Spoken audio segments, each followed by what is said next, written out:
Então, Para melhor primeiro pedir para desligar os microfones e que começar a boa discutir. noite, pessoal, boa noite. Antes de mais, antes de começar, gostava de pedir a todos que desligassem os vossos microfones para evitarmos noise. Mas pronto, mais uma vez cá estamos, já vamos na nossa sexta conversa e sinto muito feliz por estar aqui nesse número, porque por continuarmos a crescer e a nos encontrar, já parece uma placa, como é falada na Terra, e o sábado tem mais sabor também por causa dessa placa que nós criamos. Hoje o Newton nos traz aqui para nos falar sobre EAC, Big Picture. Eu não vou falar o que é EAC, mas se calhar todo mundo sabe o que é Big Picture, né? Então também não preciso traduzir.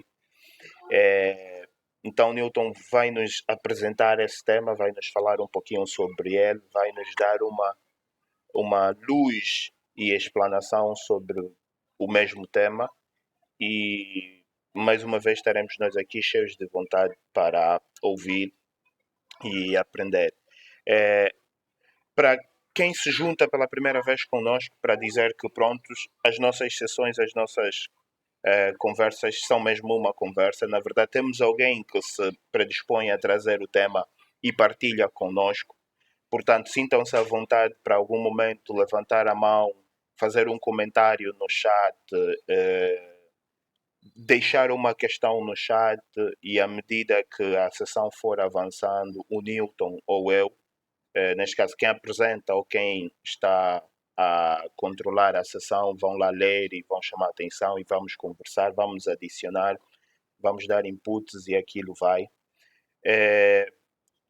Qualquer um pode apresentar para o pessoal novo, não, isso não se limita pura e simplesmente ao Newton ou a todos os outros apresentadores ou amigos que já trouxeram temas aqui para partilhar, portanto sintam-se à vontade.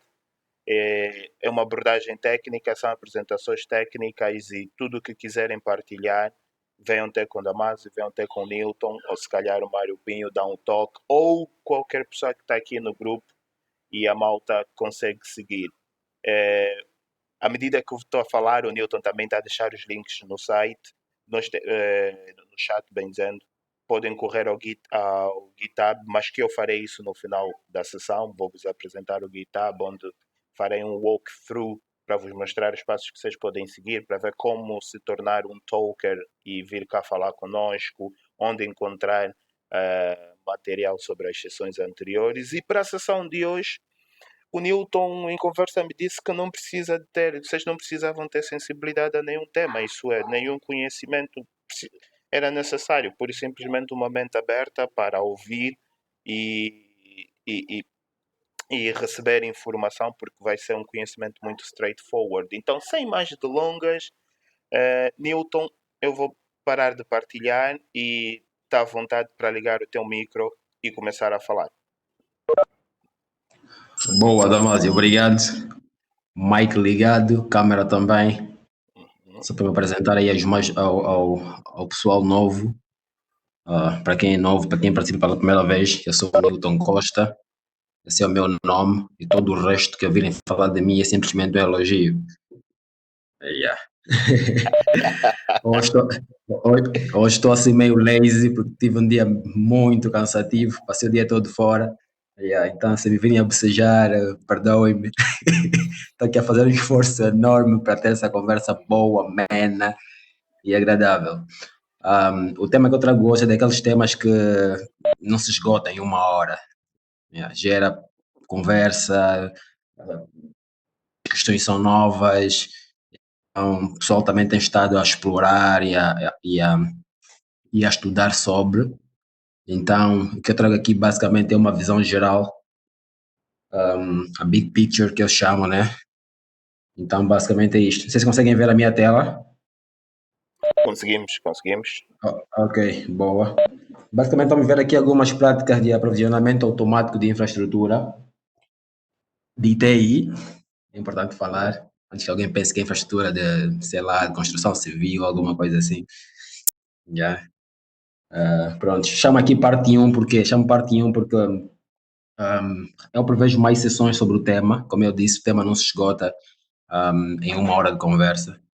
Então, eu chamo aqui parte 1, se virem aqui no rodapé, parte 1, porque poderão ter mais sessões futuras. Podem não ser comigo, né? Mas para alguém que queira pegar na parte em que eu trouxe e avançar, né?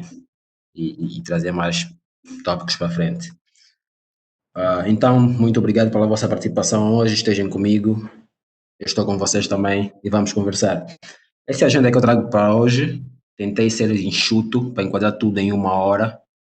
Sem ser muito teórico, mas também não ser muito prático. Primeiramente, vou apresentar aqui o conceito de IAC.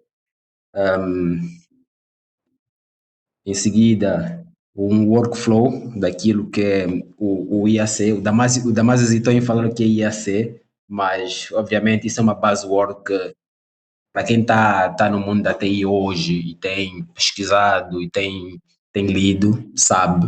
Então, sendo uma buzzword, dispensa apresentações.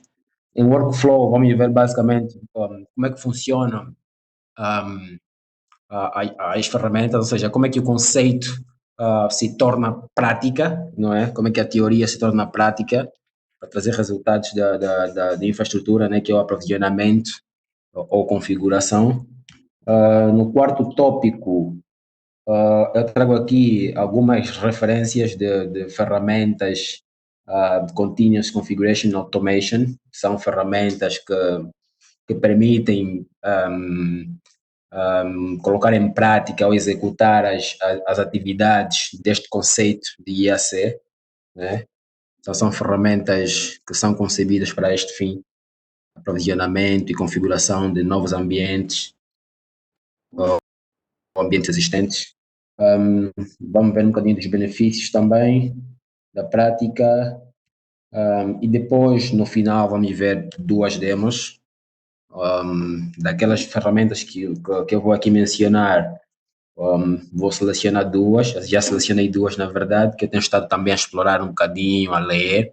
A ideia não é mostrar um how-to, um passo a passo, mas é ilustrar o básico de como é que estas ferramentas então vêm atender este conceito e como é que as equipes de infraestrutura têm estado a lidar com isto. Por isso é que não há pré-requisitos, não queria dizer pré-requisitos é cloud, pré-requisitos é DevOps, não, porque isto claramente, à medida que vamos conversando, quem não sabe alguma coisa, claramente pode saber. Então, também não há muito que saber para já, porque estamos a ver aqui uma visão geral daquilo que é. Sem mais delongas, vou passar aqui pela primeira. Antes de introduzir aqui o conceito de IAC, eu queria contar uma história, era uma vez. Na verdade, é aqui a ilustrar de onde é que partimos, né? Quando digo de onde é a nível de infraestrutura, aprovisionamento, configuração, de onde é que partimos até chegar ao conceito de IAC.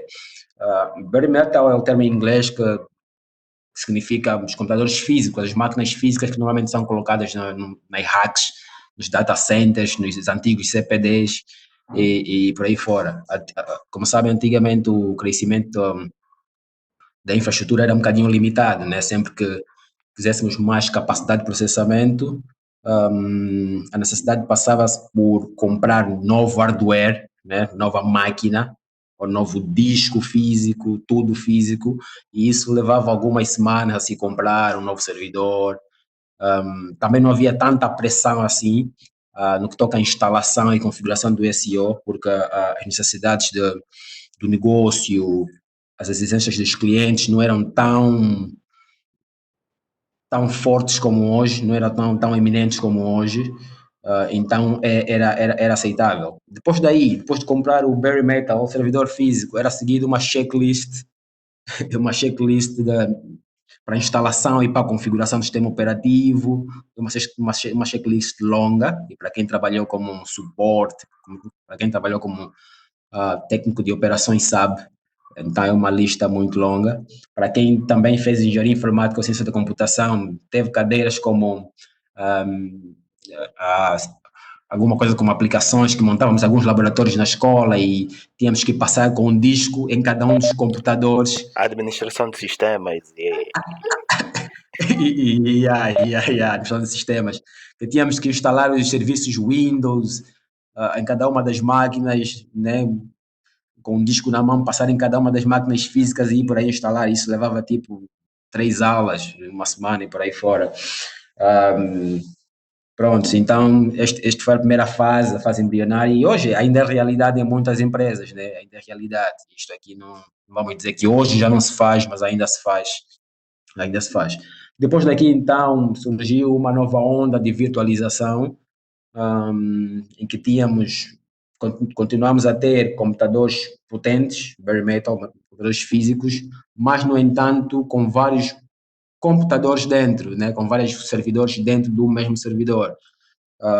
Ou seja, à medida que a tecnologia existentes foram se modernizando, essas exigências também, era possível, ou começou a ser possível com a virtualização em minutos da mente. Isso para atender também a novas demandas que foram surgindo. Daí surgiu a VMware na linha da frente da virtualização. E, portanto, aí surgiram também os conceitos de imagem, de sistema operativo, clones de máquinas, snapshots e por aí fora. A virtualização foi um grande marco para a infraestrutura, para a TI, no meu ponto de vista, porque veio dar muito, veio dar um boost naquilo que é o processamento, naquilo que é a capacidade de processamento de dados de algumas organizações, e hoje também ainda é uma realidade nos dias de hoje. Só que prontos, depois numa segunda fase, ou um bocadinho depois, surgiu então o conceito de cloud. Não vou aqui adiantar datas, anos em que surgiu esses tópicos, mas sim, depois surgiu a onda de cloud.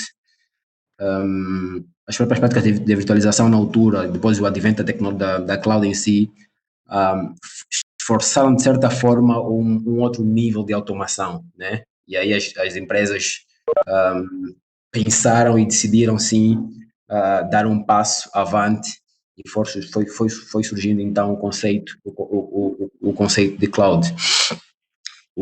Esse movimento de cloud trouxe uma grande mudança no paradigma de infraestrutura, né? Trouxe o conceito de infraestrutura como serviço, plataforma como serviço e por aí fora.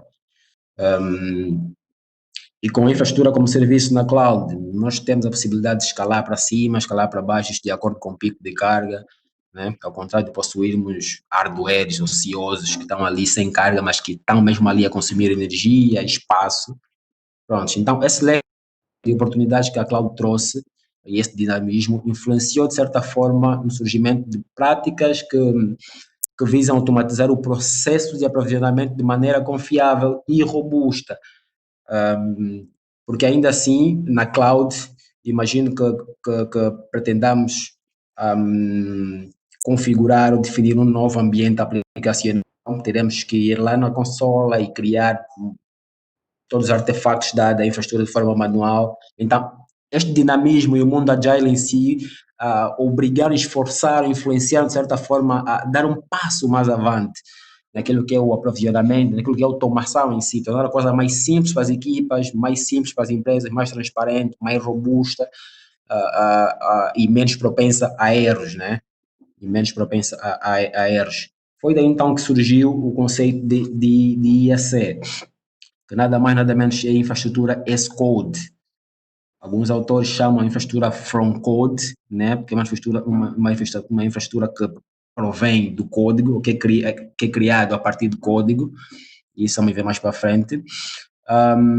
O IAC, na verdade, conceitualmente falando, é um processo de aprovisionamento de infraestrutura ou ambientes consistentes e previsíveis através do software, né? Através do software ou código. Que na essência nada mais nada menos que tratar da configuração dos sistemas da mesma maneira que o código-fonte, né, de um software é tratado, ok? Então este é basicamente o conceito da infraestrutura. Isto aqui que eu acabei de dizer, né? Isto é a definição mais simples que pude pesquisar e encontrar. Portanto, é isso. Na essência, é basicamente este o conceito: tratar a configuração de sistemas de maneira que o código-fonte seja tratado como software. Aqui, só para ilustrar, o termo software nesta definição significa que o processo de aprovisionamento de configuração não é manual, embora nós codificamos o estado da configuração que nós pretendemos, o processo é feito por um software intermédio. Okay? É importante frisar aqui e vamos ver lá mais para frente. Nesta definição também eu posso realçar aqui a questão do consistente, né? To achieve consistent and predictable environment. O consistente aqui significa que sempre que formos aprovisionar um novo recurso de infraestrutura, o processo será feito de forma consistente, ou seja, da mesma forma do que fizemos a primeira vez, segunda e a terceira, porque é simplesmente o resultado daquilo que nós escrevemos, daquilo que nós codificamos, daquilo que nós desenhamos no código. Tudo isso vamos ver lá mais para frente, obviamente, mas isto aqui é para ilustrar, dar uma visão geral daquilo que é daquilo que é o conceito. E predictable, prontos, né? O ambiente que obteremos após o processo de aprovisionamento é previsível, porque aquilo que nós escrevemos, obviamente, gerará um resultado, não é? E se não mudarmos aquilo que escrevemos, os resultados também não vão se alterar, não é? Então não precisamos adivinhar qual será o resultado ou temer por um resultado diferente, porque não há de ser. Aqui é basicamente a adoção do conceito que surgiu na W3C pelo Tim Berners-Lee na altura, que what you see, what you get. Não sei se lembram, quando começou a dar o boom da HTML 1, 2, 3.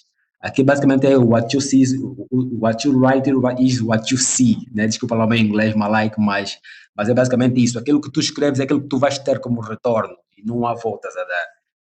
Portanto, é basicamente isso. Um fato importante, né, diante deste movimento todo é a necessidade de infraestrutura como serviço. Essa infraestrutura a infraestrutura as code não surgiu somente para as empresas, né, que adotam algum tipo de cloud. Empresas mais tradicionais também, né, que adotaram virtualização, sentem a mesma necessidade de automatização. Isto não é uma prática que é só adotada para empresas cloud native, mas sim, para empresas mais tradicionais que têm na sua infraestrutura o VMware, tem plataformas da Red Hat, IBM e Companhia Limitada. Essas empresas, por acaso, também começaram a se reinventar no sentido de se adaptarem de adaptarem suas ferramentas a acompanhar as últimas ondas do sector, ou seja, da automação.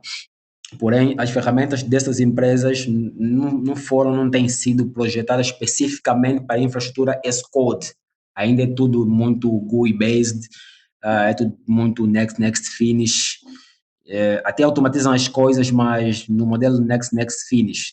Chega a ser um bocadinho extenuante, né? Para um servidor, por exemplo, um ambiente com um servidor, ok, na boa, mas se multiplicarmos isto por 100, por 20, por aí subindo, então chega a ser cansativo e não temos os mesmos resultados from code, né?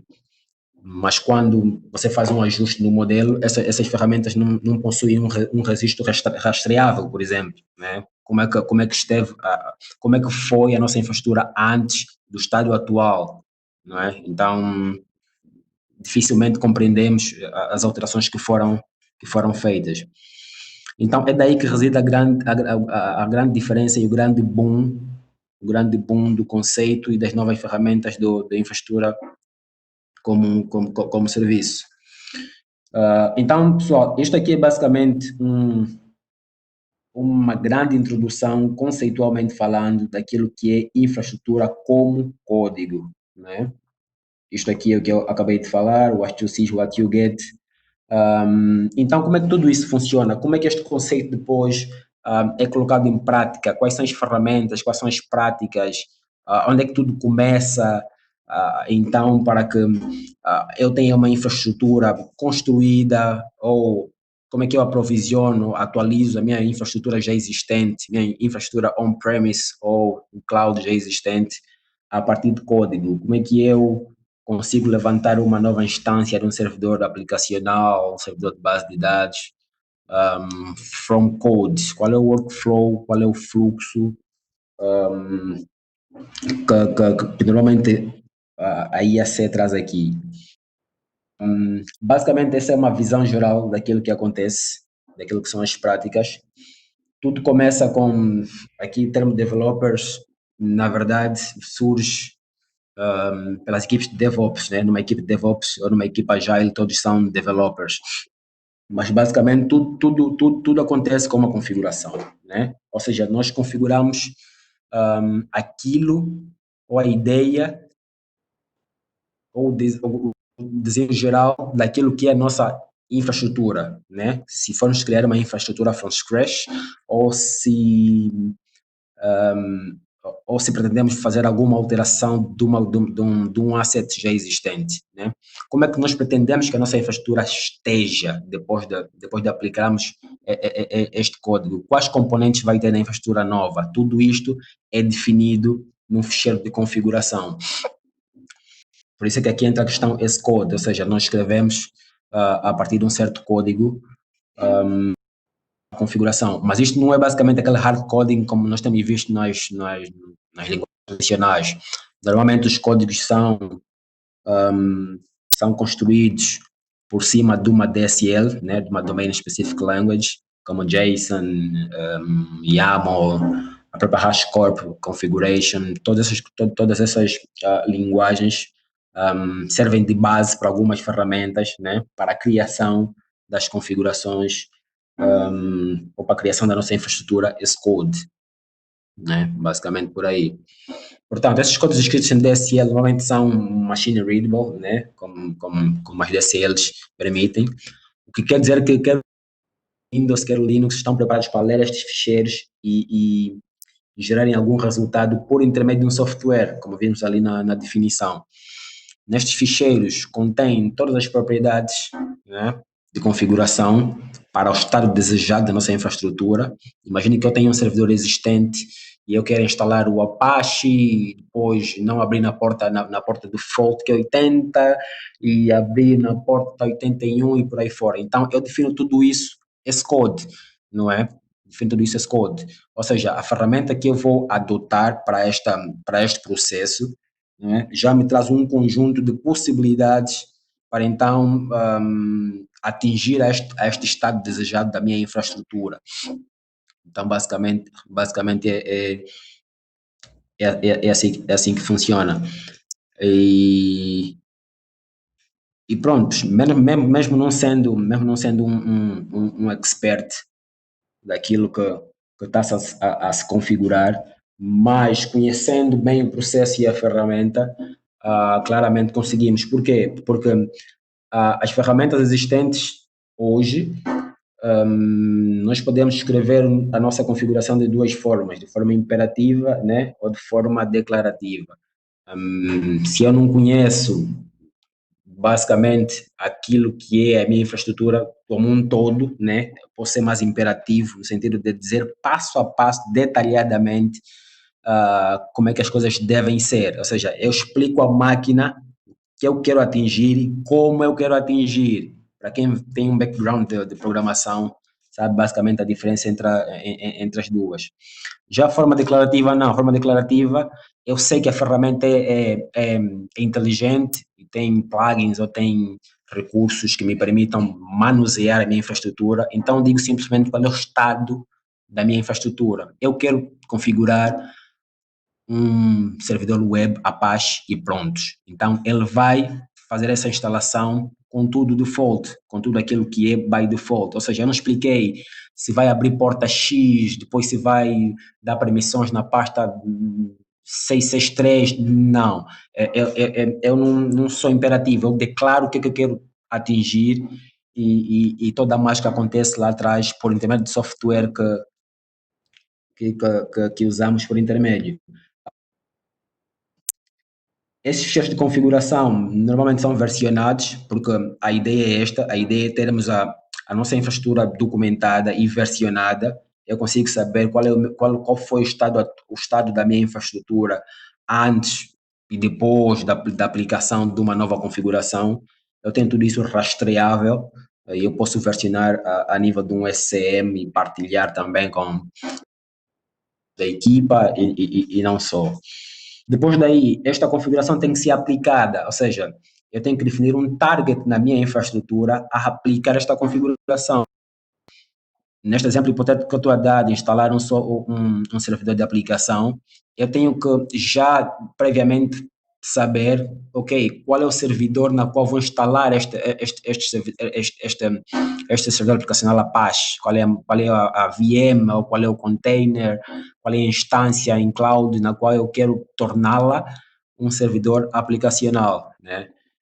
Então, normalmente é feito o apply destas configurações, é feito um push ou um pull, dependentemente da ferramenta a ser utilizada, não é? A ideia do push and pull aqui é mover as configurações a um target, né? De forma a termos as configurações num estágio funcional, né? Para garantir a consistência. Push significa que o nosso servidor aqui de infraestrutura vai mandar as configurações ao target, e o pull significa a capacidade dos nossos servidores ou nosso target de infraestrutura vir solicitar, vir questionar ao nosso software aqui da IAC se existem configurações novas. Caso existam, ele faz o pull dessas configurações e ele então é instalado. Tudo isso normalmente é conseguido quando utilizamos também alguma ferramenta de automação, como o Jenkins, por exemplo, ou qualquer outra. Eu posso colocar isso num schedule, whatever. Eu consigo fazer o push e pull normalmente. E como eu disse lá atrás, não importa na verdade qual é o fim maior, a ideia é sempre garantir que as coisas vão funcionar. A partir do código eu tenho a garantia que o que eu escrevi é o que vai ser lá à frente, mas isso não exclui a necessidade de testar. É sempre fundamental ter um ambiente que espelha o ambiente de produção, o ambiente real, na qual eu aplico novas configurações, eu testo se tudo tá bem, e daí então eu aplico essas mesmas configurações ao ambiente de produção. Depois daqui o processo continua, né? E é feito então o aprovisionamento ao nosso ambiente, que pode ser a infraestrutura em cloud ou a infraestrutura on-premise. Ok, pessoal, questions até aqui? Algum comentário, pergunta? Nenhuma? Não tenho aqui a visão do chat. Não, de momento nenhuma, Newton. De momento não. Ok. Forward. Pronto, então portanto, esta é a visão geral. Eu já tenho aqui a visão do chat agora. Esta é a visão geral de como é que funciona, né? Como é que funciona uma ferramenta de IAC. O Cambota questiona aqui como funciona on-premise. As configurações são feitas localmente ou configuras tudo na cloud e depois te fornece o pacote já configurado. Ok, imagino que eu tenho uma infraestrutura on-premise, né? Eu tenho servidores físicos, eu tenho máquinas virtuais por cima de servidores físicos, não é? Eu vou olhar para o mercado, para o marketplace, DevOps, as DevOps chain, né? Toolchain, são chamadas, né? E vou identificar a ferramenta que melhor se enquadra à minha necessidade. Vamos ver um bocadinho lá à frente quando falarmos das ferramentas.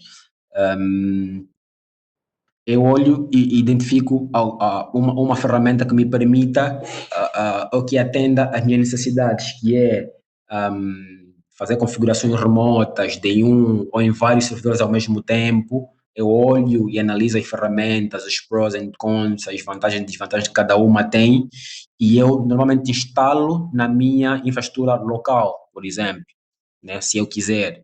Se eu não quiser e esta ferramenta tenha a possibilidade de ser as a service, ou seja, imagino que esta empresa fornece este pacote de software para instalar localmente ou na cloud, eu tenho aqui a possibilidade de escolher, né? Seja qual for a escolha, eu consigo ter os meus resultados. Eu posso instanciar um servidor dedicado com esta ferramenta, então a partir deste servidor eu faço as minhas configurações e aplico a minha infraestrutura toda, estás a ver? Então é basicamente por aí. E isso vai ser ilustrado lá mais para frente, Cambota. Há uma particularidade aqui que vamos ver também, é que essas ferramentas têm categoria. Algumas são cloud native, foram desenhadas especificamente para cloud, não tem alguma extensão para trabalhar on-premise, algumas são mais híbridas e por aí fora. Mas basicamente essa é a resposta mais básica agora para essa questão, Cambota. Então, basicamente as equipas constroem um pipeline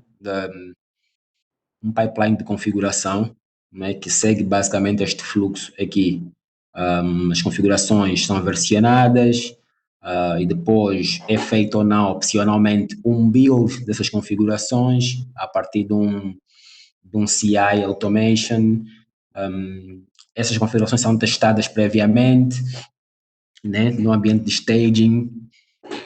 Eu aplico essas configurações no ambiente de testes e depois faço a release. Desculpa. Faço então o release dessas configurações para o meu ambiente, né? Avançando.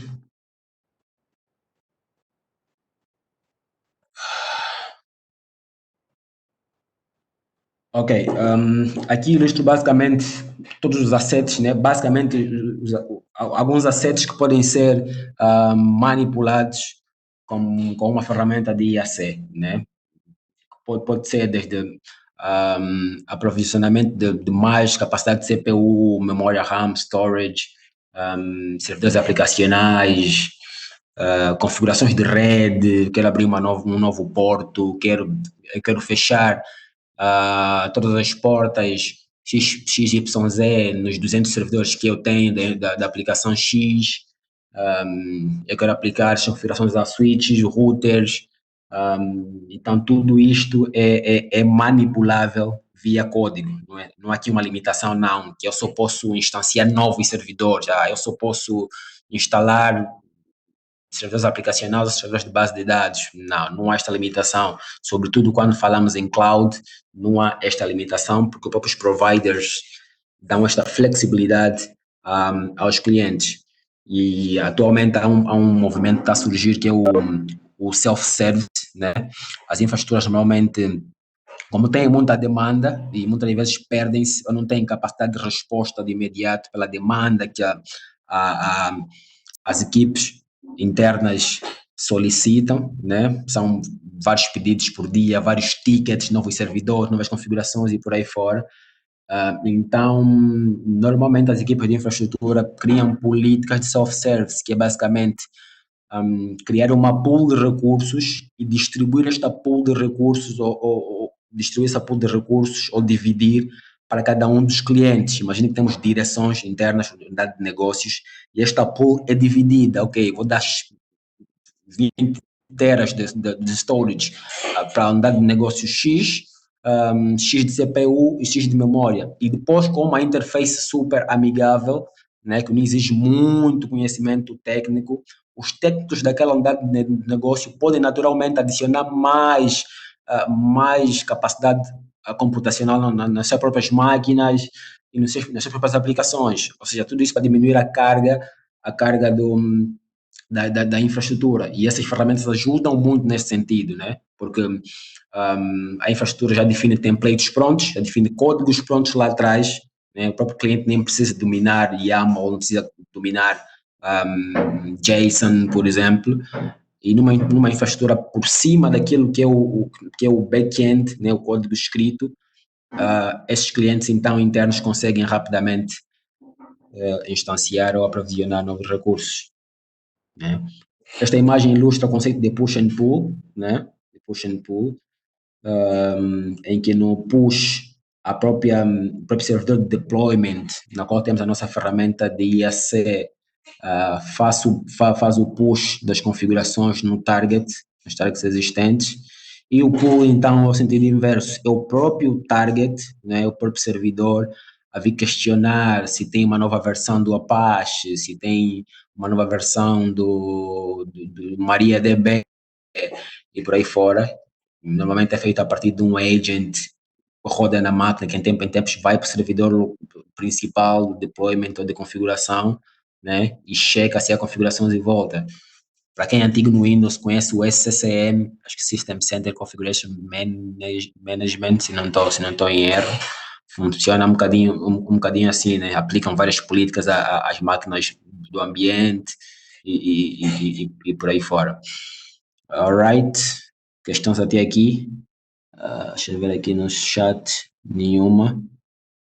Ok, espero que esteja tudo bem. Pelo silêncio, parece que sim. SCCM, yeah, é isso mesmo. É isso mesmo. Ok, então, esta pipeline normalmente, pipeline de configuração normalmente é atendida por algumas ferramentas, como vimos, né? É definida em ferramentas de automação e orquestração, né? Que garantem a execução destas pipelines de forma consistente, né? As Continuous Configuration Automation, como são chamadas, né?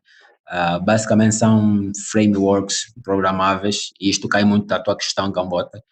São frameworks programáveis na qual as tarefas de configuração e aprovisionamento de infraestrutura podem ser codificadas, versionadas, né, e gerenciadas como qualquer outro pedaço de software, né, como qualquer outro snippet de código, né. Isto de forma sistemática, né, porque os softwares ou os frameworks vêm preparados com uma estrutura típica e preparada para atender a esta necessidade.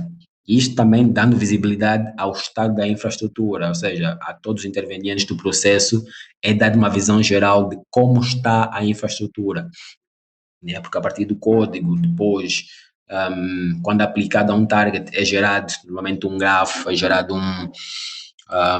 o estado daquele asset em si, então isto dá visibilidade a quem intervém também no processo. Essas ferramentas são conhecidas como DevOps Toolchain, né? Que são um conjunto ou combinação de ferramentas que trabalham juntas durante o SDLC, né? O Software Development Lifecycle, o ciclo de vida do software. E essas ferramentas têm características próprias, umas são open source, umas são comerciais, os próprios providers oferecem as duas formas, né? Comerciais e open source. Algumas são específicas a plataformas, né? Algumas são viradas para Windows, no exemplo claro do clássico SCCM, né? Que é um clássico de Configuration Management, e outras ferramentas mais que vamos ver também. Muitas delas são específicas à plataforma Linux, Windows, muitas são específicas a VMware, como VMware vCenter, por exemplo. Para Cisco, por exemplo, também tem algumas interfaces, algumas ferramentas nativas da própria Cisco para configurar componentes mais da própria Cisco. Muitas delas são cloud native, né? Muitas delas, como eu disse, Cambota, são viradas para cloud, são desenhadas propositadamente para gerir a infraestrutura em cloud, ou seja, não funciona no on-premise, não se instala no on-premise, não gera infraestrutura local, gera infraestrutura na cloud.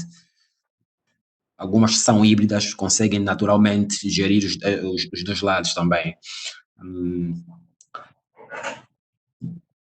Pronto, isso é aquilo que eu disse, né? Muitas delas fazem parte do conjunto de ferramentas de DevOps, se calhar todas, né? Ao meu ver. Ok, muitas delas são oferecidas como software as a service, outras são distribuídas como software normal, tu baixas, instalas e vais trabalhando. Umas são agent-based e outras são push and pull. Qual é a questão aqui? Agent-based, a ferramenta, para além de ser instalada num servidor master, também é configurado um agent, que na verdade é um plugin minúsculo, que é instalado em cada uma das máquinas, de forma a permitir a comunicação entre o servidor master e os vários componentes da infraestrutura. Imagino que eu tenha um ambiente de 7 servidores, por exemplo, uns aplicacionais, uns de base de dados, por aí fora. Eu instalo esses agents em cada uma das máquinas e o meu master pode coletar informações de cada uma dessas máquinas. Ou a própria máquina pode, em tempo, ir ao master questionar se tem alguma versão nova da configuração passada anteriormente. Então, essa é basicamente as ferramentas baseadas em agentes, né? A ferramenta vem com uma parte cliente, que é o plugin, o agente é instalado nas máquinas clientes, quando digo clientes, são clientes do servidor master, né? E pronto. E temos outras que são baseadas em push and pull, que tu basicamente defines as configurações via código e fazes o push. A partir do software fazes o push para o servidor. Normalmente essa comunicação é via SSH ou qualquer outro mecanismo interno, mas que não necessariamente instalar algum plugin ou alguma coisa no lado do cliente ou no lado do servidor ou do target a ser configurado, né? Prontos. Aqui trago algumas, não trago muitas, porque são muitas mesmo, são muitas ferramentas, umas mais velhas no mercado do que as outras, mais flexíveis, e pronto, eu selecionei aqui algumas mais sonantes, algumas que são mesmo buzzword atualmente e de um tempo para cá também. No caso do Ansible, por exemplo, que é mantido, desculpa, que é mantido pela Red Hat. A primeira versão do Ansible surgiu em 2012. O Ansible cai aqui na componente push, né? Na vertente push, que ela é agentless. Desculpa, é agentless e não requer a instalação de agente nas máquinas, né? Ele faz o push das configurações via SSH e a coisa funciona naturalmente. Só a título de curiosidade, o Ansible foi criado em Python, antes era open source e a Red Hat comprou, e hoje é um produto da Red Hat, né? Prontos. Temos a outra, a queridinha hoje do mercado, Terraform. Terraform foi desenvolvido pela HashiCorp, para quem já usou o Vagrant, a mesma empresa que construiu o Vagrant, a mesma empresa que construiu o Terraform também. Ele é open source e agora também tem no modelo comercial e também tem no modelo software as a service, também tem em cloud hoje. Também cai aqui no modelo push, né? Cai no modelo push. Não é plataforma específica, não é, tal como o Ansible, né? Elas podem manusear ambientes Windows, podem manusear ambientes Linux, podem manusear infraestrutura em cloud ou infraestrutura on-premise. Ok? Título de curiosidade, Terraform foi construído em Go. Prontos. Questions até aqui? Alguém ligou o mic? Ok, deve sem querer. Não, foi alguém que entrou. Alguém que entrou, ok. Tá bom. Perfeito, avançando. Chef é um bocadinho antigo. Chef foi desenvolvido em 2009, também no conceito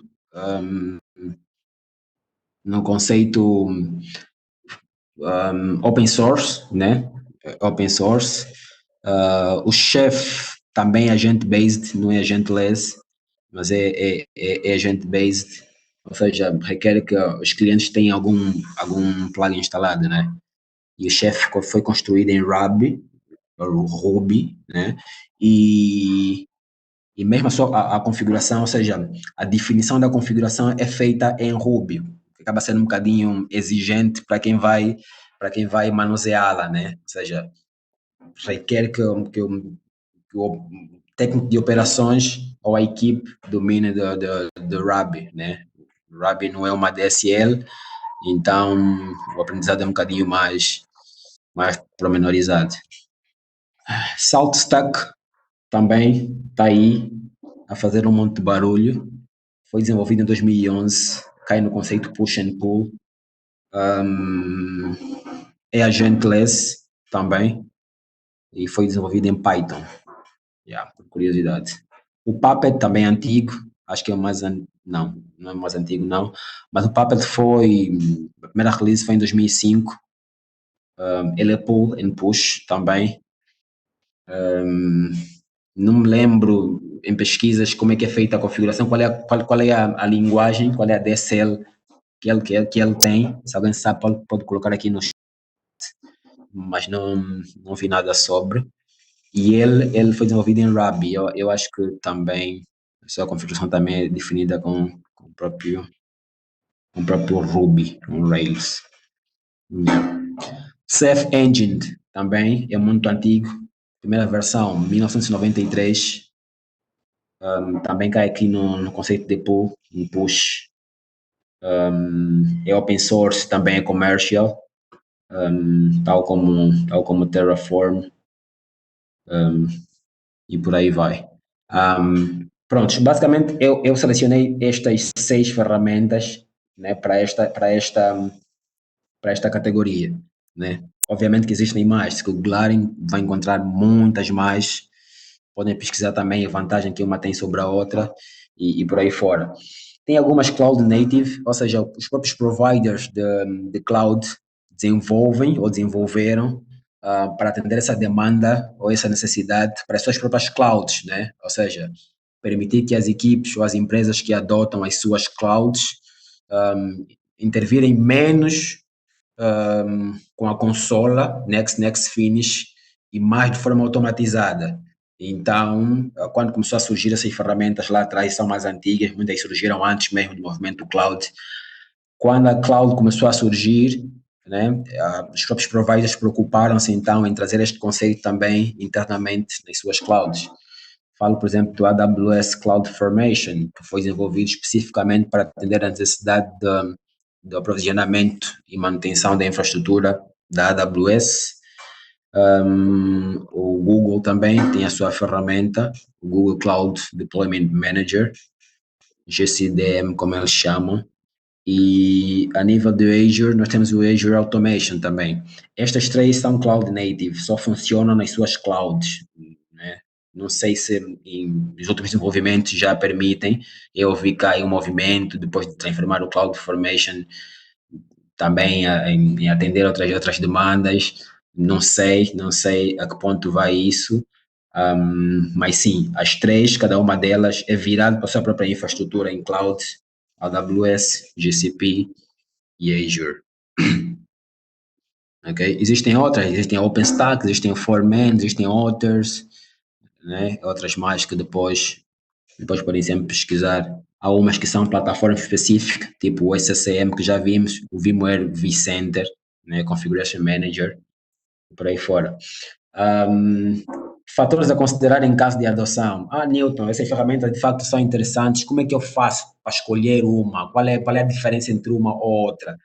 Esta diferença entre uma ou outra pode ser encontrada, há muitos estudos, há muitos documentos, cada um deles pude perceber que na sua própria documentação trazem um versus, né? Eu versus os outros. Mas aqui trago basicamente alguns pontos a considerar em caso da adoção, né? Que é a curva de aprendizado, o custo requerido para a implementação e manutenção, níveis de suporte, a possibilidade de escalabilidade, segurança e a possibilidade de integração também com outras ferramentas, né? Com outras ferramentas existentes no, na infraestrutura. Ganhos operacionais, há muitos ganhos para além dos operacionais, né? Ganhos financeiros, ganhos pessoais, muitos ganhos na vida. Mas basicamente, um dos ganhos operacionais que trago aqui é o Automated Deployment, ou seja, todas as vezes que se pretenda setar um novo ambiente, o processo é totalmente automático, né? É totalmente automático, uma vez que já definido o que se pretende from code. Ambientes consistentes, né? Não importa o número de ambientes a configurar, será sempre da mesma forma, sem dor de cabeça, com troubleshoots e companhia, será sempre da mesma forma, conforme foi escrito, é conforme será o resultado. Repeatable process, ou seja, permitem, temos aqui um processo repetido, componentes reusáveis, né, como qualquer outro código pode ser reutilizável, e documento oriented, ou seja, temos aqui a nossa arquitetura documentada, né, documentada. Portanto, basicamente são esses 5 ganhos operacionais para tal. E claramente, né, as equipes ficam felizes para isso. Assim, pessoal, para aquilo que é a teoria, né, para aquilo que é a visão geral do conceito, era tudo que eu tinha para trazer, né, daquilo que é o conceito, daquilo que é a teoria do tema atual. Questões até agora, comentários, dúvidas? Deixa eu ver se consigo ver aqui o chat. Não consigo. Ok, ok. Sem questões.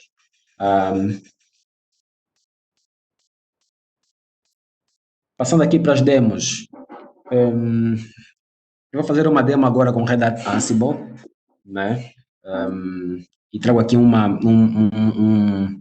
como é que eu posso dizer? Um cenário hipotético, né? Imagine, pretendemos aprovisionar 20 novas instâncias do servidor aplicacional, né? Do website TechTalk.io, que tem mais de 2.000 acessos por hora, só para a vossa informação. E adicionalmente instalar o Git em cada um dos 20 servidores de forma a versionar a saída, né? A versionar o que foi executado. Ou seja, já imaginam, né? Já imaginam 20 servidores, instalar o Apache, qualquer outro servidor aplicacional, Tomcat, depois instalar o Git em uma das máquinas manualmente. Isto aqui é insano, né? Isto aqui é insano. Portanto, como eu disse no princípio, isso aqui não é um how-to, não é ok, como é que configuro, como é que eu instalo, é basicamente para mostrar como é que isto pode atender, né? E eu estou aqui num servidor, que basicamente é um servidor no qual instalei o Ansible, na infraestrutura isso poderia ser considerado como Ansible Controller ou Ansible Master, como vimos lá na teoria, né? O Ansible tem o conceito de playbooks, o conceito de playbooks e o conceito de inventário. Inventário basicamente é onde eu coloco todas as máquinas do meu ambiente, por exemplo, posso criar alias ou não, não importa. Então, eu vou, para atender aqui o nosso, eu até queria colocar aqui um bocadinho para baixo, só para termos a visão do nosso enunciado. Ok, acho que assim já dá para ver. Eu posso criar aqui uma nova configuração e o Ansible é escrito em YAML, né? Escrito em YAML. Só para ganhar algum tempo, vou fazer aqui o copy and paste daquilo que já tenho preparado e passo a explicar depois cada uma das linhas. Ok. Pronto, basicamente aqui, isto aqui é um playbook. Um playbook é um conjunto de plays e um play é um conjunto de tasks. O que isso quer dizer? Eu posso ter um playbook, é um livro de várias atividades, né? De várias tarefas que eu posso performar em cada um dos targets. E eu aqui digo que eu quero, né? O nome da task é install HTTP, é o seu nome. Qual é o host, então, que eu quero atingir, qual é o meu target. Aqui no Become, eu digo, pá, quero elevar meus privilégios, porque, como sabem, para instalar alguma coisa, eu preciso escalar meus privilégios, como sudo ou run else. É o nome da atividade e aqui está a minha task.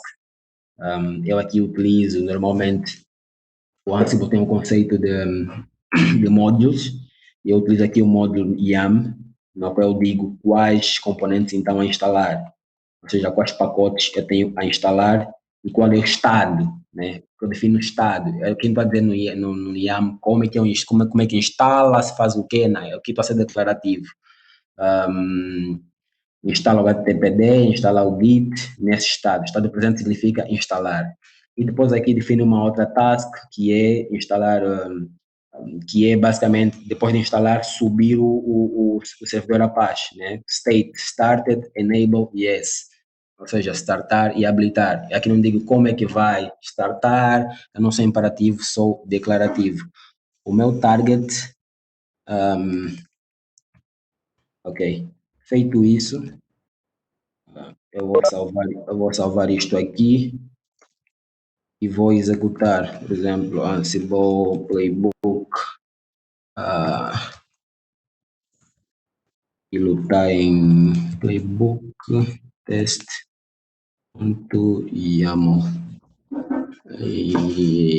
Se não tem nenhum typo, aquilo há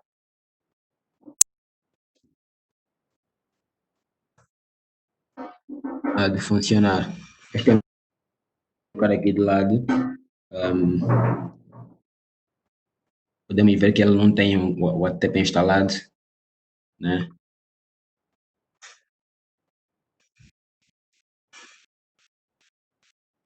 Esta máquina target não tem algum agente, como vimos, o Ansible é agentless, né? E esta comunicação é feita via SSH. Obviamente que já tem configurações de chaves. Esta máquina do Ansible Master consegue chegar aqui via um utilizador cujo aqui na máquina target consegue executar tarefas com privilégios elevados, sem necessidade de passwordless, né?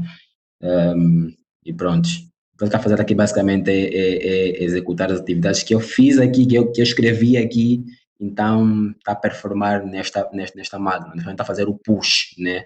Conceitualmente falando. Está a fazer o push. Espero que isso não leve muito tempo. Isso também depende muito da conexão entre as máquinas, internet, vai pegar os pacotes na internet e por aí fora. Pronto. Então, isto é basicamente para atender aqui o nosso enunciado, né? Obviamente que não são 20 servidores, mas na nossa cabeça, por exemplo, multiplicar também, né? Por exemplo, multiplicar para dar 20. Só aqui para a cena ficar mais fixe. Nós estamos fazendo aqui com um único target, mas isto sim, isso pode ser feito com inúmeras máquinas. Não sei qual é o limite, mas sim, isto pode ser feito com várias máquinas. Enquanto isto está a executar, eu vou falar aqui também da segunda demo, já para avançar, né? Já para avançar, né? A segunda demo será feita com Terraform, né? A ideia então é provisionar duas instâncias T2 Micro Linux na cloud da AWS, né? E criar um backtest tree só para testar o armazenamento de conteúdo estático que será partilhado via CloudFront com CDN do seu website TikTok. Ou seja, a ideia então nós aqui estamos a adicionar máquinas do nosso website, né, atendendo aqui ao número elevado de acessos, mas estamos aqui a projetar a ideia de migrar a nossa infraestrutura toda em cloud. Para tal, vamos instanciar uma máquina, só título de teste, né? E ver como é que as coisas funcionam lá. Ok, para tal, vamos usar o Terraform. Para quem não conhece Terraform, Terraform.io é a referência. Aqui tem vários use cases, por exemplo, usar com Heroku, fazer o deployment de aplicações multi-tier na AWS, ou qualquer outro provider, né? Como trabalhar com Terraform para performar ou aprisionar recursos na cloud, na AWS, no GCP ou na Azure. Terraform tem aqui os providers, ou seja, que explica detalhadamente como definir, configurar, aprovisionar recursos em cada um desses componentes aqui, inclusive com GitHub, GitLab, com Google CloudFront, com a AWS, com um monte de ferramentas aqui. Exatamente, exatamente. Então, o Terraform tem aqui uma documentação muito rica e explica detalhadamente o que pode ser, o que pode ser feito. Isto está a levar mesmo muito tempo, e podemos avançar com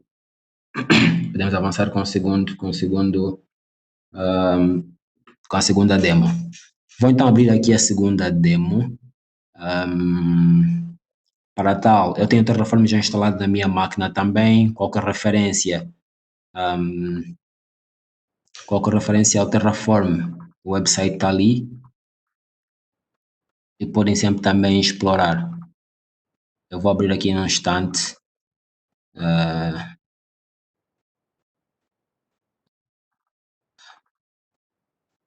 O meu Visual Studio Code.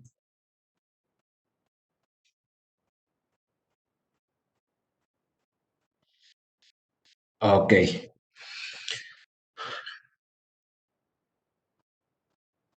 Ok, boa, Damásio.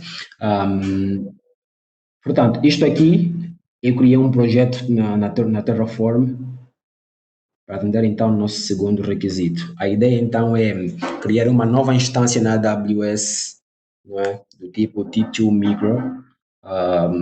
Volto a frisar que, obviamente, configuração de como chegar à AWS, como é que a Terraform aqui na minha máquina consegue chegar na minha conta na AWS e definir isto.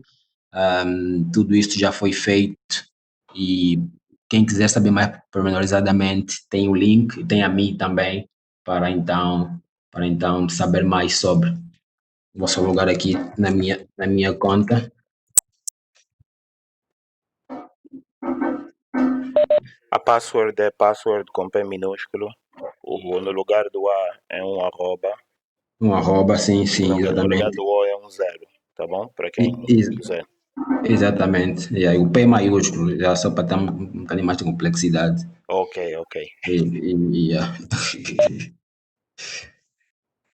Ok, deixa eu colocar aqui o meu código do Multi-Factor Authentication.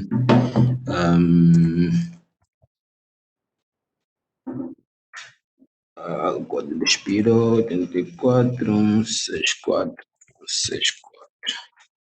Ué. Olha a password.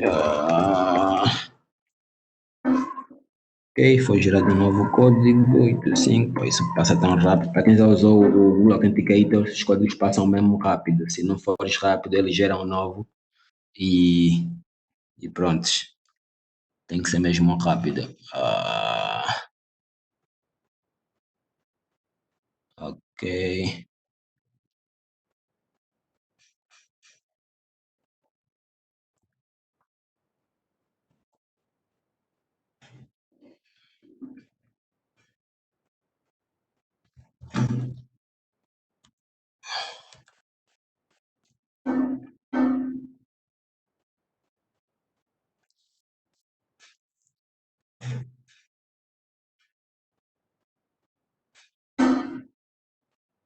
Agora, por errar duas vezes, me pede para sincronizar novamente.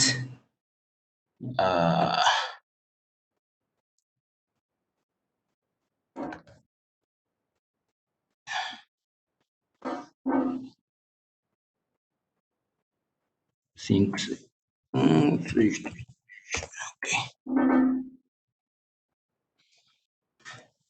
Ok, estou conectado. Ok, qual é que é a ideia aqui do Terraform? Aqui eu configuro o meu recurso, né? É o nome do recurso deste módulo a configurar. Aqui eu defino qual é a imagem do sistema operativo, né? A instalar a configurar na instância, né? Qual é a Amazon Image a instalar, né? Se a imagem do sistema operativo é Ubuntu, se é Red Hat ou se é Windows. Aqui é o tipo da instância e aqui eu defino uma tag para o nome da configuração, né? Posso fazer um Terraform apply, então fazer o push desta configuração para, para a ferramenta, ou seja, para a infraestrutura da cloud, da AWS. Eu aqui já defini qual é o estado da minha configuração, ou seja, eu quero simplesmente uma máquina com esta imagem, único trust de repo de imagem da Amazon, ou pode usar qualquer outro. A Amazon tem, na verdade, várias imagens, tem as imagens que são proprietárias da própria Amazon, que a Amazon cria, né? Também tinha as imagens do marketplace, né? Que terceiros desenvolvem, disponibilizam lá, ou pode ser a tua própria imagem também, né? Pode ser a tua própria imagem. Nada mudou, porque eu acho que já tem essa máquina lá na Docker Hub.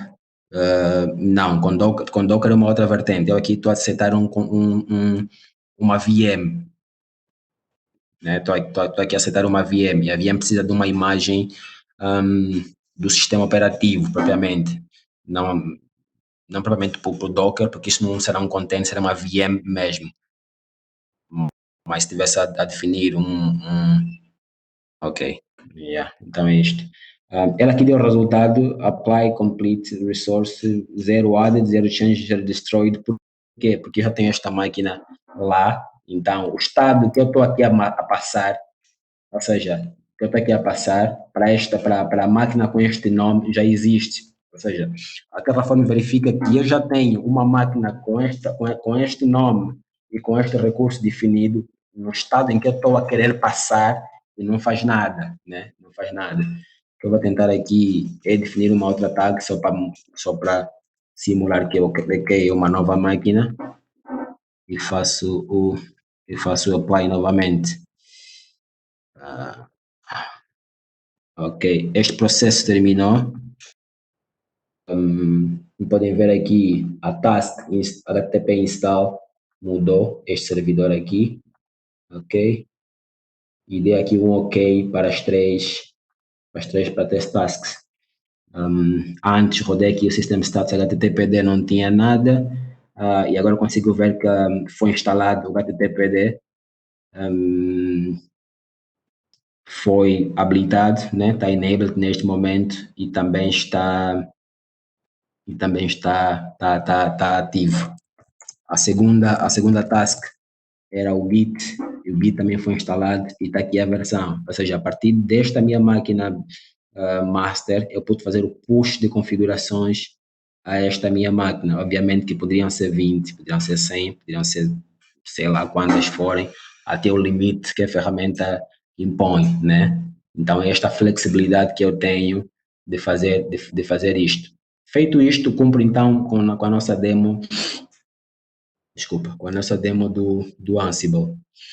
Para a nossa segunda demo com Terraform, eu fiz o apply, e ele aqui diz que, olha, sim, vou fazer o apply, no entanto, estas são as atividades que eu vou fazer, ou seja, esse é o execution plan, né, que o Terraform vai executar para então aplicar aquilo que eu defini no código. Eu posso verificar que ele vai definir um monte de coisas que eu não precisei definir, eu não fui imperativo aqui, fui declarativo, quero uma máquina com essa imagem e pronto. Obviamente que ele tem que configurar o VPC, tem que configurar, ok, qual é a region na qual esta instância vai estar configurada, tudo isso. Então, o que ele faz? Ele pega o default, aquilo que a AWS tem como default, se fizeres next, a partir da consola, tá a ver? Então, basicamente, isto aqui, ele mostra, ok, esse é o plano, queres continuar? Do you want to perform these actions? Ok, eu digo simplesmente yes, e aqui sim ele vai aplicar essas configurações lá. Yeah. Enquanto isso, deixa-me só ver aqui a questão. Na primeira demo esta instalação em um único host. Claro, porque eu não tenho 20 hosts, não tenho mais uma máquina. Então fiz apenas com uma máquina Longette, porque na verdade eu não tenho mais máquinas e a título ilustrativo, sim, faz com uma, mas aplica-se com várias. Exatamente, imagine, eu mesmo se eu pretendo ter, né, no caso do nosso enunciado, eu quero 20 máquinas a rodar o Apache e o Git, tá a ver? Então, eu aplico esta configuração para todas elas. Como eu mostrei aqui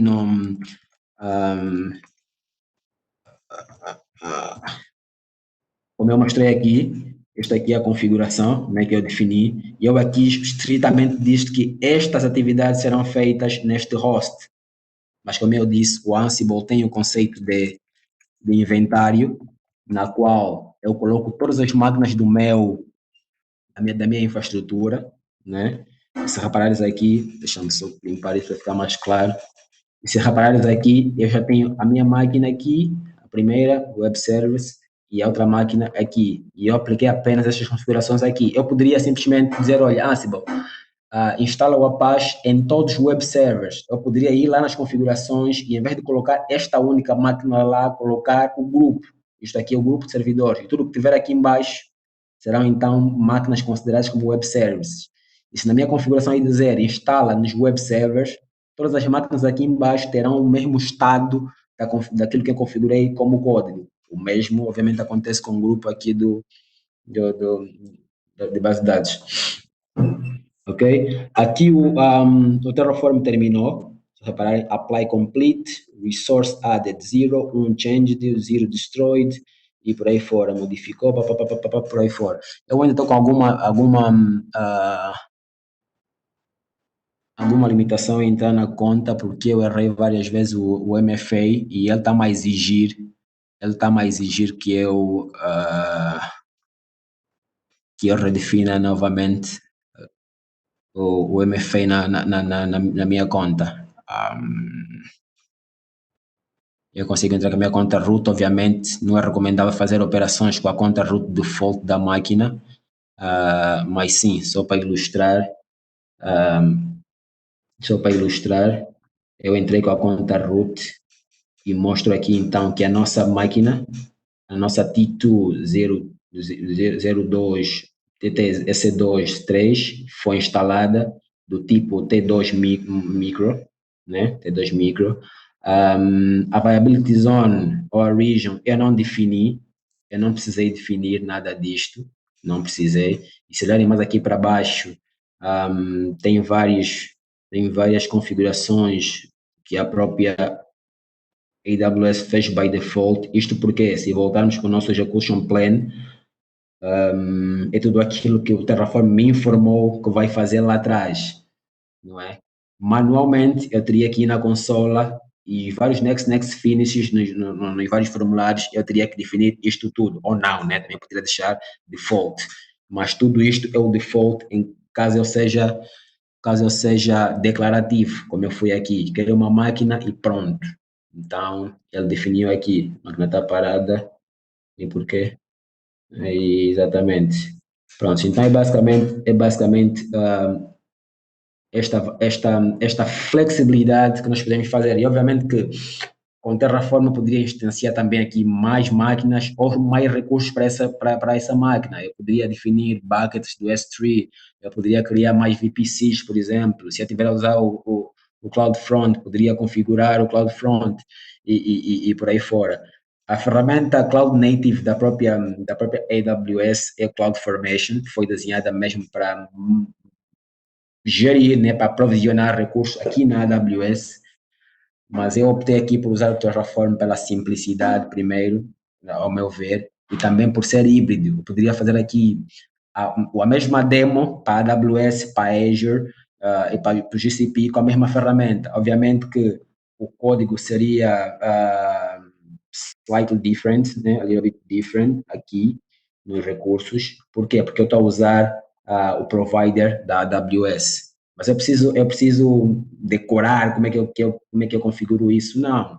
A Terraform tem aqui os providers e eu posso ir para a AWS, por exemplo, e ver o que a AWS me diz em caso de configurar uma nova instância, em caso de parar, em caso de definir um novo resource VPC, por exemplo, em caso de definir um novo ELB, um block storage, né, para a máquina e por aí fora. Como é que eu consigo a questão da autenticação, e por aí fora, a questão das chaves, como é que eu defino as variáveis e por aí fora. Mas eu quero também usar com Azure, pronto, aqui alguns têm o Azure, também te dá as possibilidades de fazer com Azure, tá a ver?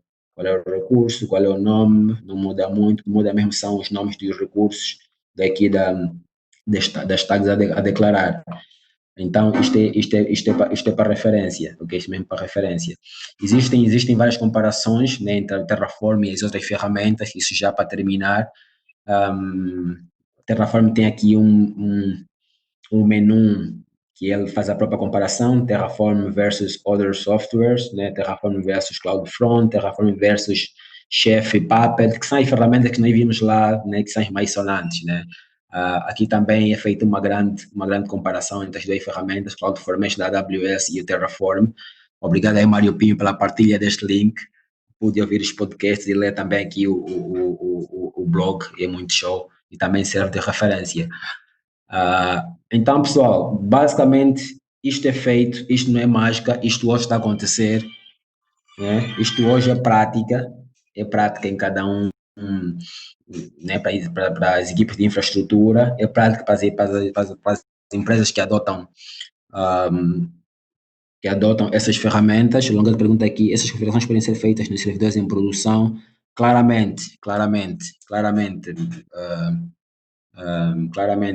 Manuel. Como vimos nos nossos slides, eu posso fazer um teste previamente da configuração no ambiente de staging e depois aplicá-las à produção. Imagine que em produção o pico de acesso do nosso servidor, do nosso website techtalk.io,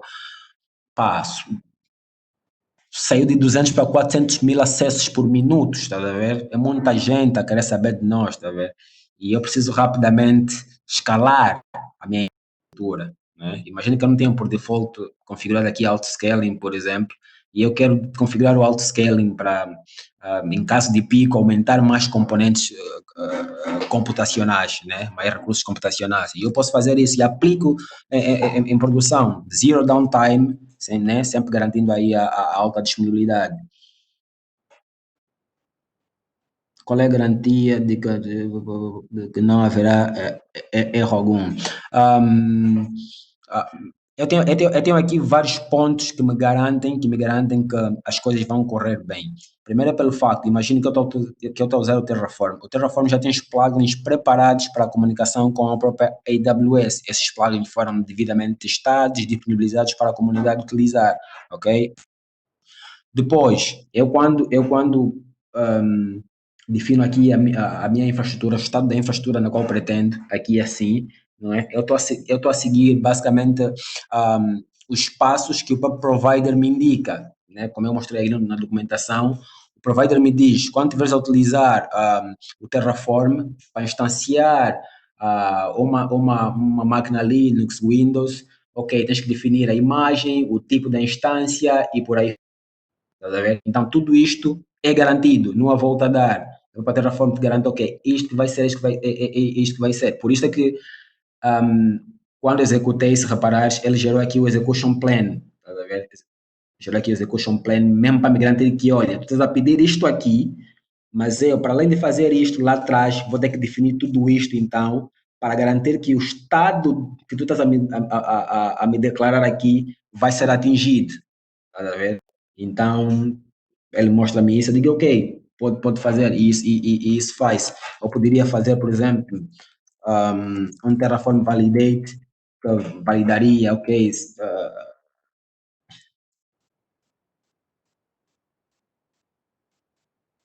validaria, por exemplo, se não há typo, se vai ser possível fazer isso, ok, a configuração é válida, por exemplo, está a ver? E muito mais. Eu poderia aplicar isto aqui em uma máquina de testes, se correr tudo bem, se o servidor subir, se abrir a porta XYZ, aí então aplico para a produção.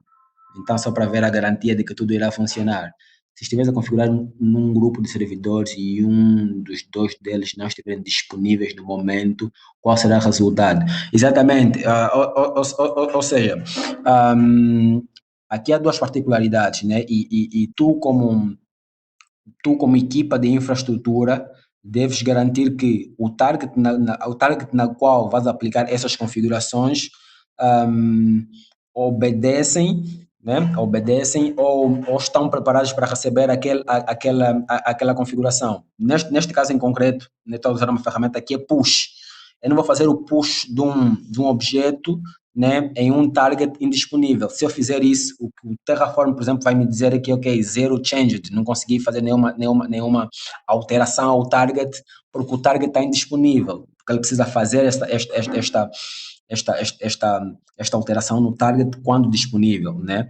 Se eu tivesse no modelo agent-based, por exemplo, né, ou se tivesse aqui no modelo pool, né, eu aplicaria estas configurações no servidor indisponível e quando o servidor tivesse disponível, ia contactar logo o master e perguntar, olha, será que no momento em que eu tive disponível, né, durante a minha disponibilidade, houve alguma alteração de configuração? O servidor vai responder sim, houve. Então dá-me, estás a ver? Então o servidor faz o pool dessas configurações, estás a ver? Então, basicamente é isto. Não há falha, ok, não consegui fazer e ponto. Não há. Depende muito da ferramenta que tu adotaste, depende muito do modelo de comunicação desta ferramenta com o teu target. Estás a ver? É aquilo que vimos, é aquilo que vimos lá na questão dos agentes, do push and pull, ok? Pronto, então pessoal, basicamente é isso. Um, espero que tenha clarificado aquilo que é o conceito, né? Como eu disse, é um tema que não se esgota, né? Há muita coisa por ver, há muitos prós e cons. Podemos debruçar mais sobre as ferramentas também, qual é a vantagem que uma tem sobre a outra.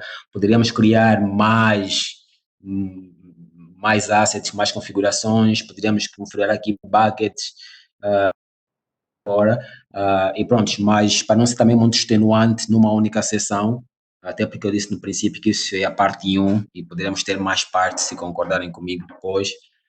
Mas pronto, pessoal, basicamente é isto. Isto foi uma introdução, uma grande visão geral daquilo que são as infraestrutura de configuração, a infraestrutura as code, né, configuração as code. Vimos também as ferramentas mais sonantes no mercado, como utilizá-las, as duas, né, que foram selecionadas aqui. E eu espero que não hajam dúvidas, espero que tenha aberto a curiosidade para aqueles que não tinham contato com o tema, né? E que não tenha cometido nenhuma gafe para aqueles que são expertos na matéria também, né? Porque sei que há pessoal que também pode estar aí a estudar, tal como eu, tenho estado a explorar os temas, as ferramentas, as práticas, né? Porque por um lado são as ferramentas, por um lado são as práticas, as boas práticas. Pronto, então é isso, pessoal. Muito obrigado, Damásio. Mais nada a acrescentar aqui. O Newton, que é isso? Não agradeças? Obrigado. Põe então no mute antes de tossir. Ok, não agradeças, nós é que temos que agradecer pela tua disponibilidade e vontade de partilhar conosco o que tens estado a aprender, o que tens estado a estudar. Vemos que estás a fazer mesmo avanços bons e consideráveis. Bons e, não estamos a oprimir, mas já vou para o chat, deixa-me só dar aqui o toque sobre a apresentação. Então, é muito bom ver-te a dar passos mais além do que aquilo que começaste, né? Bom te ver avançar e ir mais adentro do assunto. E tal como disse no início, e bem havia de apresentar para o pessoal novo,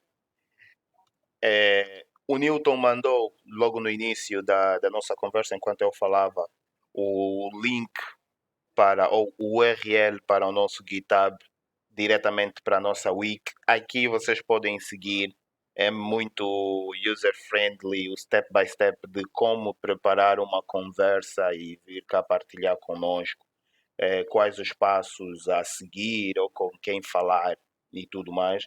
Mas fora isso, caso estejam interessados, não, essa é a sexta sessão e o que é que se falou nas sessões anteriores, muito facilmente, desculpa, vocês não me estão a ver, eu não posso estar a falar assim para o boneco. Ok, agora já me conseguem ver.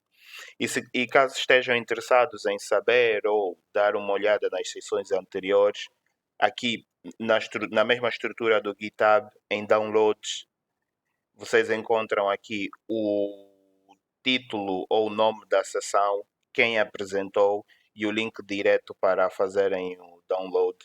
Estejam à vontade, foram conversas muito boas, muito interessantes e está ali.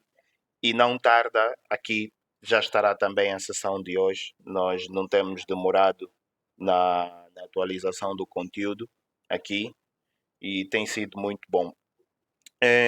Antes que eu dê por encerrada essa sessão, gostava de saber do pessoal que está ali do outro lado se alguma questão queiram colocar, alguma coisa que queiram saber ainda sobre a sessão antes que eu encerre a gravação e passemos para o hall de conversa, né? E desanuviação. Já parece um brasileiro a inventar a palavra. Esteja à vontade, fale agora ou cale-se para sempre. Ou não, para sempre não, porque depois pode ir a. Pois, já me ia esquecendo. Depois pode ir ao meetup.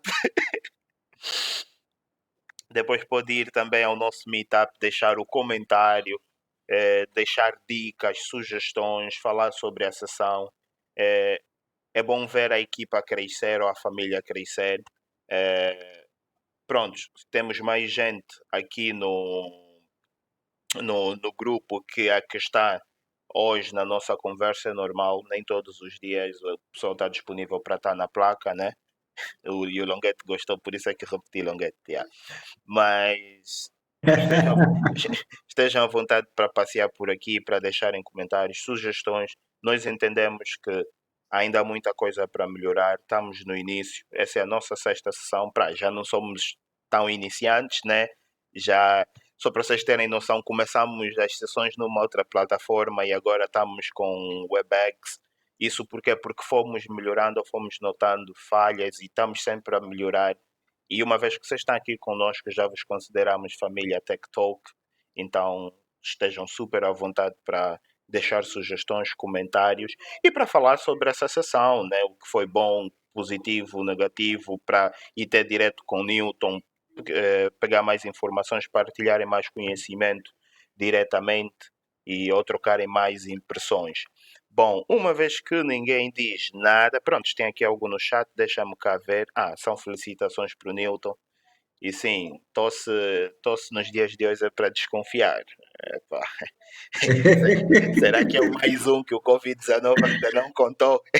Não, assim, eu acho que eu falei muito e precisava de um copo de água por cima da mesa. Ok, ok. Mas vai lá, pessoal. Muito obrigado.